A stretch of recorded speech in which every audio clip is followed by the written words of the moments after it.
আল্লাহ সাগরের পানিগুলোরে তারায় মেঘ বানায়, আকাশে নেয়, বৃষ্টি নাজিল করে। এটাকে বলে সায়েন্স, এটার নাম দিয়েছে ওয়াটার সাইকেল বা হাইড্রোলজিক্যাল সাইকেল। এটাই আল্লাহ কোরআনে এইভাবে বলেছে, আলাম তারান্নাল্লাহ ইসজি সাহাবা, তোমরা কি দেখো না সূর্যের তাপে বাষ্প হয়ে গ্যাস হয়ে পানিগুলো উপরে ওঠে। যারা বিমান দিয়ে ফ্লাই করেন তারা বিমানের জানলার পাশে সিট পেলে দেখেন নাই কিভাবে মেঘমালাগুলো বিমানের সাথে খেলা করে।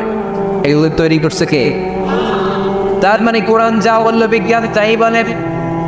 সানশাইন, সূর্যের প্রখর তাপে পানিগুলো বাষ্প হয়ে উপরে যায়, ঘনীভূত হয়, কনডেন্সড হয়, ঘনীভূত হয়, মেঘমালা হয়। ওই মেঘ থেকে ঝিরি ঝিরি ঝিরি ঝিরি বৃষ্টি নাজিল করে কে? আমাদের ফসল খেতে গরু যদি খাইতে আসে আমরা তারাই না। আল্লাহ কয় তুই তোর ফসল ক্ষেত বাঁচানোর জন্য গরু তারাস, আমি তো আকাশে মেঘ তার। তোর এখান থেকে যে ফসল আসে, এইখানে ফসল উৎপাদনের জন্য পরিশ্রম তুই একা করস নাই, আমারও পরিশ্রম আছে।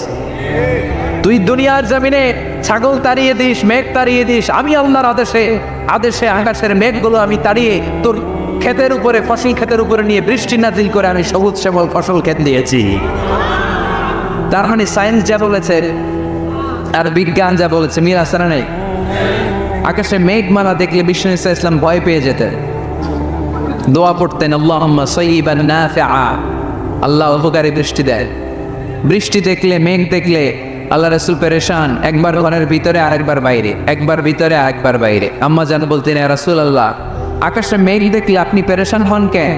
আল্লাহ রাসূল কেঁদে কেঁদে বলতেন, আয়েশা আমি জানি না এই বৃষ্টি আর তুফান থেকে মদিনায় সজীব শ্যামল ঘাস লতা পাতা জন্মাবে, নাকি এর মধ্য থেকে বজ্রপাত এসে আমাদের পাপের কারণে আল্লাহ মদিনাটারে জ্বালিয়ে দিবে, আমি জানি না।